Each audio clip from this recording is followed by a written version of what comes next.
नमस्कार. जय श्री कृष्ण. श्री कृष्ण चैतन्य प्रभु नित्यानंद, श्री अद्वैत गदाधर, श्रीवासदि गौर भक्त वृंदा. Rejuvenating texts 10:13 of chapter 5. Lord Rishabhadev's teachings to his sons of 5th canto, the creative impetus of Srimad Bhagavatam. Texts 10:13.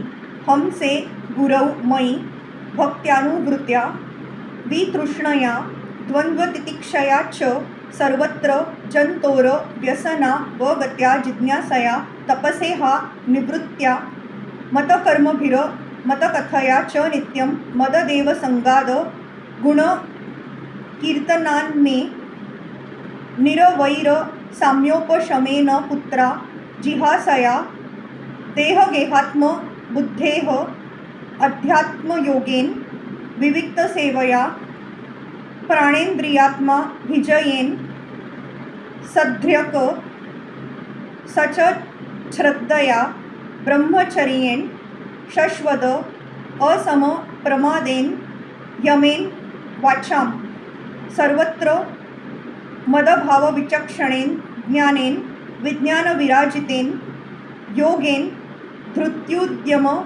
सत्वयुक्तो lingam व्यपोहेत कुशलो अहमाख्यम. O my sons, you should accept a highly elevated Paramhansa, a spiritually advanced spiritual master. In this way, you should place your faith and love in me, the Supreme Personality of Godhead. You should detest sense gratification and tolerate the duality of pleasure and pain, which are like the seasonal changes of summer and winter. Try to realize the miserable condition of living entities who are miserable even in the higher planetary systems. Philosophically inquire about the truth, then undergo all kinds of austerities and penances for the sake of devotional service. Give up the endeavor for sense enjoyment and engage in the service of the Lord. Listen to discussions about the Supreme Personality of Godhead and always associate with devotees. Chant about and glorify the Supreme Lord and look upon everyone equally on the spiritual platform. Give up enmity and subdue anger and lamentation. Abandon identifying the self with the body and the home and practice reading the revealed scriptures.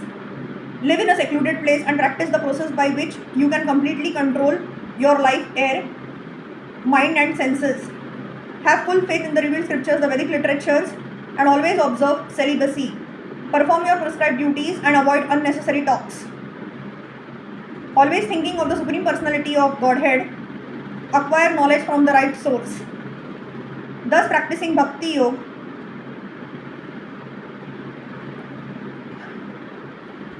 you will patiently and enthusiastically be elevated in knowledge and will be able to give up the false ego.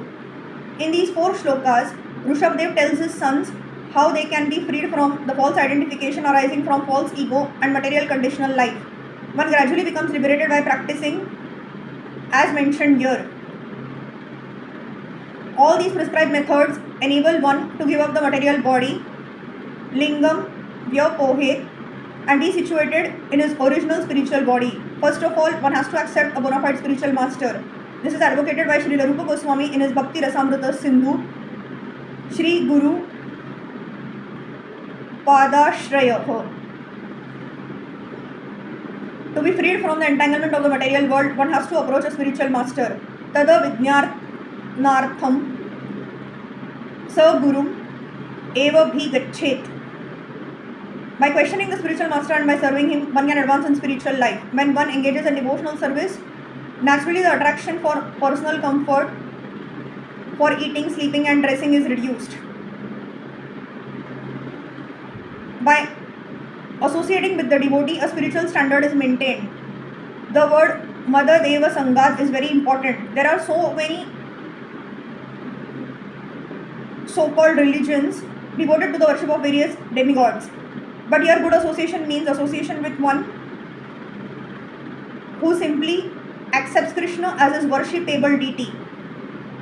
Another important item is Dvandva Titikshaya. As long as one is situated in the material world, there must be pain and pleasure arising from the material body. As Krishna advises in Bhagavad Gita, Tams Titikshasva Bharata. One has to learn how to tolerate the temporary pains and pleasures of this material world. One must be also detached from his family and practice celibacy.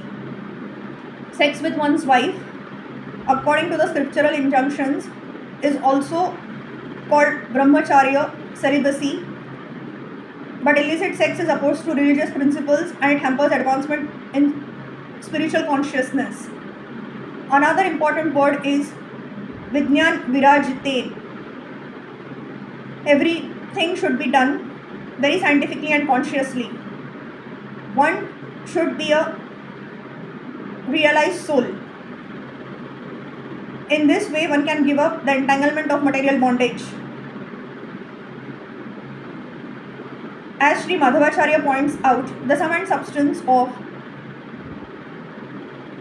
these 4 shlokas is that one should refrain from acting out of a desire for sense gratification and should instead always engage in the service of the Lord. In other words, Bhakti Yoga is the acknowledged path of liberation. Srila Madhavacharya quotes from the Adhyatma, Atmano avihitam karma varjai tvanya karmanaho kamasya cha parityago niriheti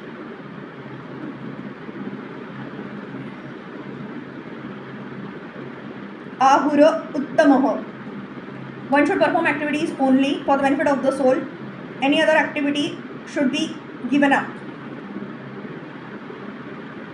When a person is situated in this way, he is said to be desireless. Actually, a living entity cannot be totally desireless, but when he desires the benefit of the soul and nothing else, he is said to be desireless. Spiritual knowledge is Jnana Vijnana Samanvitam. When one is fully equipped with Jnana and Vijnana, he is perfect. Jnana means that one understands the Supreme Personality of Godhead Vishnu to be the Supreme Being. Vijnana refers to the activities that liberate one from the ignorance of material existence. As stated in Srimad Bhagavatam 2.9.31, Jnanam Param Guhyam Me Yada Vijnana Samanvitam. Knowledge of the Supreme Lord is very confidential, and the supreme knowledge by which one understands Him furthers the liberation of all living entities. This knowledge is Vijnana.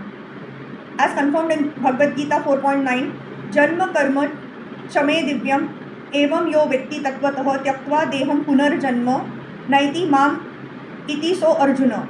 One who knows the transcendental nature of my appearance and activities does not, upon leaving the body, take his birth again in this material world, but attains my eternal abode, O Arjuna.